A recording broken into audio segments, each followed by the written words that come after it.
kwa moja kwenye neno ambalo ni Wakorintho wa kwanza 11 mstari wa 7, anasema hivi: kwa maana kweli haimpasi mwanaume kufunika kichwa, kwa sababu yeye ni mfano na utukufu wa Mungu. Wewe na mimi tu mfano na utukufu wa Mungu. Bwana Yesu apewe sifa. Kwa lugha nyingine ni kwamba watu wakikutana na wewe, watu wakikutana na mimi, mbali na kwamba wote tunatakiwa kutembea na utukufu wa Mungu, lakini wewe una special assignment, lakini una added advantage ambayo uko nayo specific kwa ajili yako, kwa sababu ni mwanaume. Kwa nini? Kwa sababu tukisoma kwenye Waefeso 5:23 inasema kwamba mwanaume ni nani? Ni kichwa, si ndivyo? By default muumbwa hivyo, wewe ni kichwa. Kwa kama ni kichwa technically inatakiwa utembee na nini? Na utukufu wa Mungu. Bwana Yesu apewe sifa. Inatakiwa utembee na utukufu wa Mungu. Hiki ambacho tunakisikia hapa, huu ujumbe ambao umetengenezwa specific makusudi kwa ajili yako wewe na mimi ambao ni wanaume, mwisho wa siku tunaandaliwa kwenye nafasi na position tofauti ambazo Mungu ametupa. Ni lazima tuweze kufanyeje? Tuweze kumanifest, tuweze kudhihirisha utukufu wa Mungu. Bwana Yesu apewe sifa. Haleluya, haleluya. Kwenye neno la Mungu kuna kitu kinaitwa, sasa hii ni principle ambayo ipo kwenye neno la Mungu. Kuna kitu kinaitwa reflection principle. Tunafahamu jua huaga linatoa mwanga, si ndivyo?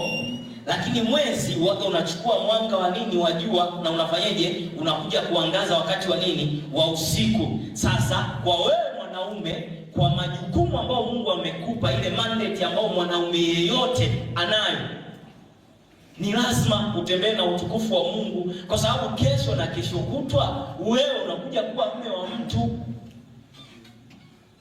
na umeambiwa wewe kama mume wa mtu ni nani? Ni kichwa, si ndivyo? Kwa kama ni kichwa, na tumeambiwa kwamba mwanaume ni kichwa, na kama ni kichwa inabidi utukufu ufanyeje? Udhihirike kwenye maisha yako. Sasa kesho na kesho kutwa unaenda kuwa mume wa mtu and you are not having the glory of God. Hiyo issue inakuwa ni changamoto. Bwana Yesu apewe sifa. Haleluya, haleluya. Mwanzo sura ya kwanza mstari wa 26, Biblia inasema hivi: Mungu akamuumba mwanadamu kwa sura na nini? Na mfano wake, si ndivyo? Lakini tukiangalia Mungu anapoanza kufanya ile kazi ya kwake, ameanza kumfinyanga wa kwanza nani? Mwanaume, si ndivyo? Kwa kama ameanza kumfinyanga wa kwanza mwanaume ndiye ambaye alimpa nini? Maelekezo. Kwa maelekezo inapofika juu ya maelekezo, kwa sababu kesho na kesho kutwa unaenda kuwa mume wa mtu, sio tu mume wa mtu. Kesho na kesho kutwa unaenda kuwa somebody very important kwenye hili taifa, somebody very important kwenye jamii. Mwisho wa siku wewe ni kichwa, mwisho wa siku wewe ni kiongozi kwenye uongozi ulionao. Outside kuwa na Mungu, it is very difficult. Utakuwa one of the bitter person kwenye uongozi wako, which is not supposed to be so. Biblia inasema kwamba Mungu ametuumba kwa sura na mfano wake. Anapozungumza kwa habari ya sura, anapozungumza kwa habari ya sura na mfano wake, sura ni namna ambavyo unavyoonekana. Kwenye Isaya tunaambiwa sikio la Mungu si zito, si ndivyo? Kwa hapa tunaona ya kwamba Mungu ana nini? Ana sikio, si ndivyo? Jicho la Bwana linaona mambo yote. Wewe na mimi sisi tuna macho, si ndivyo? Mbinguni ameweka kiti chake, huku ameweka nini? Miguu yake, si ndivyo? Duniani ameweka nini? Miguu yake. Kwa Mungu anafanyaje? Ana miguu. Kwa hiyo ndio sura ya Mungu. Lakini when we speak about sura ni muonekano ambao Mungu anao, lakini tunapozungumza kwa habari ya nini? Ya mfano wa Mungu ni functionality. Bwana Yesu apewe sifa. Na sasa kwenye functionality, behavior ama character za Mungu ndo hizo ambazo inatakiwa uwe nazo, ndo hizo ambazo ninatakiwa niwe nazo regardless of the changamoto ambayo ninakutana nayo as man. So long nimejua utambulisho kwangu unakuwa derived from God himself. Najua kwamba Mungu kuna functionality, kuna behavior, kuna character ambazo Mungu anazo, ambazo hizo nikizimanifest at the end of the day lazima utukufu wa Mungu uonekane. Hata vile anaposema kwamba wanawake watiini waume zenu, kukutii wewe inakuwa ni rahisi. Kwa nini? Kwa sababu umembeba Kristo. Bwana Yesu apewe sifa. Bwana Yesu apewe sifa. Tunaweza tukajifunza kwa pattern man yeye mwenyewe ambaye ni nani? Ni Yesu. Amesema hapa, Yesu amefanya biashara yake kwa miaka 33, hana scandal yoyote. It is possible. Inawezekana. Bwana Yesu apewe sifa.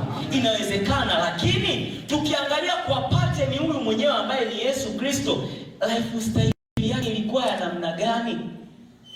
Kuna kipindi babake na mamake wamemsahau, si ndivyo?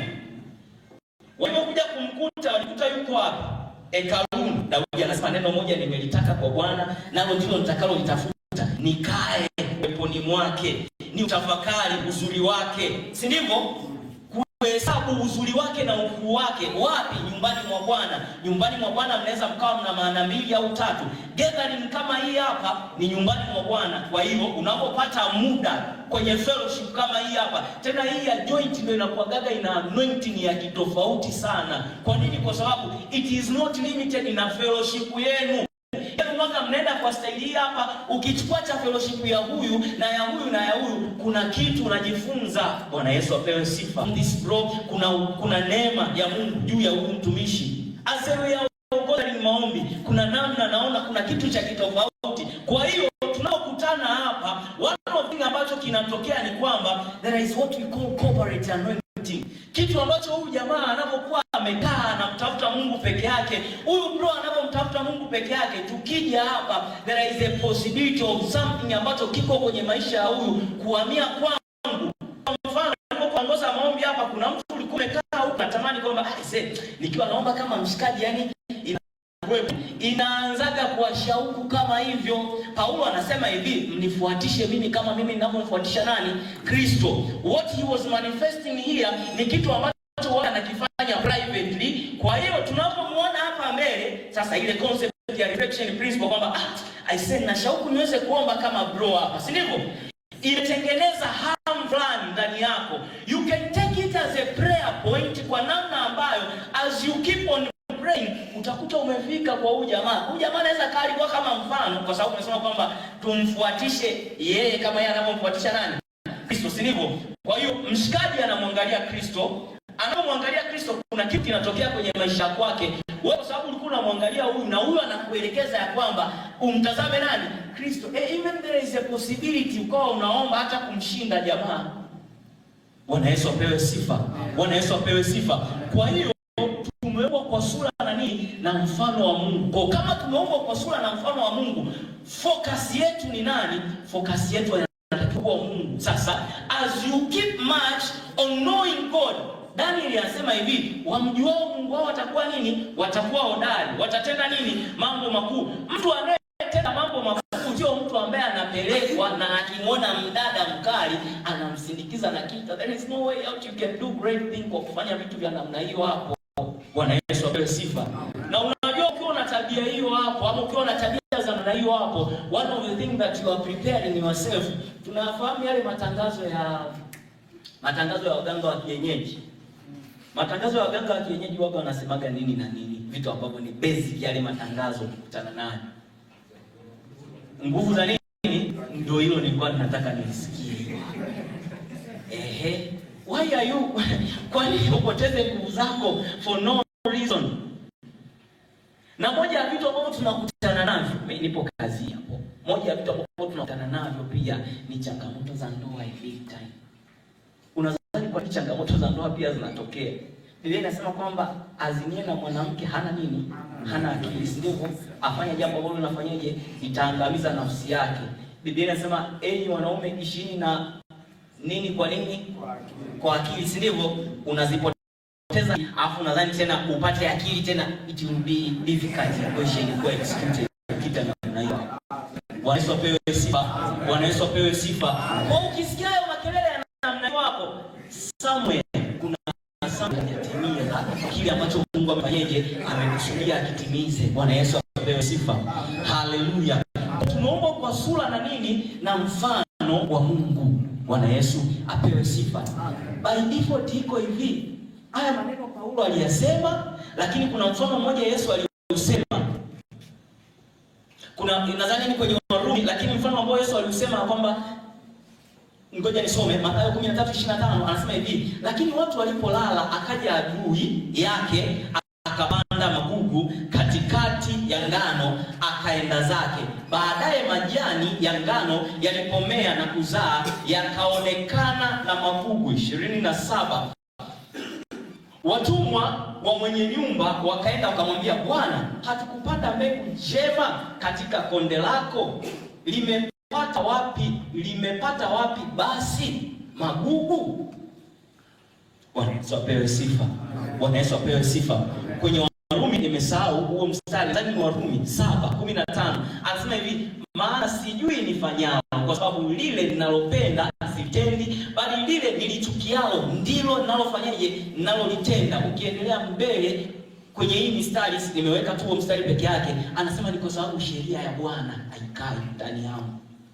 Kwa kumbe kile ambacho nataka kukifanya sikifanyi, alafu kile ambacho sitakiwi kukifanya ninakifanya. Ni kwa nini? Kwa sababu sheria ya Bwana haipo ndani ya huyu mtu. Kwa hiyo ili sasa niweze kufanya kile ambacho nataka kukifanya, kile ambacho tunasema kwamba roho ilazi kukifanya, si ndivyo? Inatakiwa niwe na neno la Mungu. Nikiwa na neno la Mungu la kutosha, nitafanya kile ambacho ninatakiwa kukifanya. Lakini by default magugu waga yanaota. Kama magugu waga yanaota shambani, kwa sababu ukilima tu shamba lolote lile, haujapanda mbegu yoyote, mvua ikinyesha waga yanaota magugu, si ndivyo? Kwa magugu is something ambacho kitaota by default. Kwa ili magugu yasiote, there is a cultivation ambayo inatakiwa niifanye kwenye hiyo ardhi, si ndivyo? Kuna kitu ambacho inatakiwa nikifanye kwenye hiyo ardhi. Nikikifanya kwa kupalilia, sasa tutaangalia namna gani ambavyo wewe na mimi tunaweza tukapalilia maisha yetu, tunaweza tukapalilia mienendo ya maisha yetu kwa namna ambayo magugu yanakuwa hayaoti, haya manifest magugu kwenye maisha ya kwako. Ni kwa nini? Kwa sababu tumeumbwa kwa sura na nani? Na mfano wa Mungu. Sasa ili niweze kumanifest the image and the likeness of God, ni lazima niweze kufanyeje? Ni lazima niweze kumtazama yeye na yeye peke yake. Bwana Yesu apewe sifa. Bwana Yesu apewe sifa. Nikimtazama yeye na yeye peke yake, maisha yangu yatakuwa na nini? Yatakuwa yanadhihirisha utukufu wa Mungu. Haleluya. Haleluya. Haleluya. Kutoka 40 mstari wa 16 hadi wa 35 anasema hivi, Musa akafanya hayo yote kama yote Bwana alivyoagiza, ndivyo alivyofanya. 34, ndipo lile wingu likaifunika hema ya kukutania, na huo utukufu wa Bwana ukaijaza maskani. 35, wala Musa hakuweza kuliingia hema la kukutania, kwa sababu lile wingu lilikaa juu yake, na huo utukufu wa Bwana ukaijaza maskani. Bwana Yesu apewe sifa. Tumwambia mwanaume ni nini? Ni kichwa, na kama ni kichwa ni nini? Ni utukufu, si ndivyo? Sasa ili utukufu wa Mungu uweze kumanifest kwako, uweze kumanifest kwangu, ni lazima nifuate instruction ambazo nimepewa. Moses mara baada ya execute instruction ambazo alipewa na Mungu, the glory of God, the kabod of God ilifanyia. Sasa wewe na mimi kwa kufuata instruction, kwa kufuata maelekezo, ni lazima utukufu wa Mungu udhihirike kwenye maisha yako kama mwanaume. Bwana Yesu apewe sifa. Haleluya. Haleluya. Sasa hii kufuata maelekezo tunaweza tukaipata pia in detail kwenye Wakorintho wa pili 3:18, 2 Corinthians 3 verse 18.